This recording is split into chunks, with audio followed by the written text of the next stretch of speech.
Mga mabdos sa Manolo Fertich ni tambong sa gipahigayong tinuig nga buntis Congress. Siyam ka bulan nga mabdos ang 33 anyos nga si Chona Balos nga taga Zone 5 Barangay Santiago. Nitambong siya sa gipahigayong buntis Congress 2023 ag gipangunahan sa Municipal Health Office sulod sa Bahay Tulugan Hall Barangay Tangkulan, Agosto 23 sa buntag.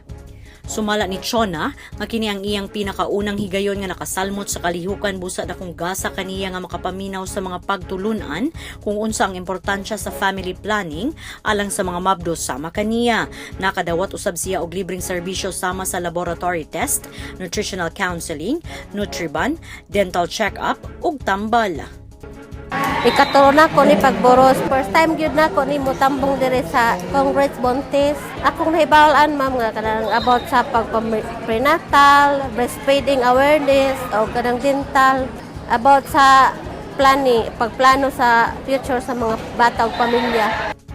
Nikabat sa gatusag 24 ka mga mabdos ang nahisakop sa high-risk pregnancy ang nahimong partisipante ug nisalmot sa Buntis Congress ning tuig. Ang nasangpit nga mga mabdos giila sa mga midwives ug mga barangay health workers gikan sa 22 ka barangay sa lungsod. Ang mga high-risk pregnancy naglakip sa mga mabdos nga adunay gihambing nga sakit sama sa goiter, hypertension, diabetic, adunay heart problem ug breech kung suhi ang posisyon nga gisabak sa bata sama sa gisabak ni Chona. Lakip na usab silang 35 anyos pataas nga ayha pa na mabdos ug silang 20 anyos pa ubos nga boros.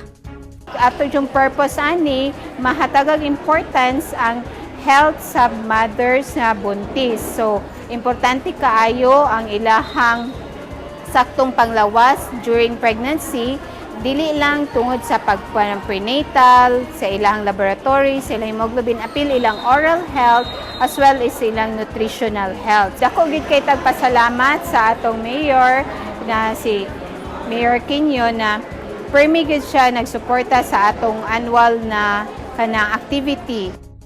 Samtang gibutyag ni Family Planning Coordinator Avelino Calotes nga pinakamaayong spacing kung subling magdugang og anak ang magtiayon anaa sa tulong ngadto sa 4 ka tuig ang latang.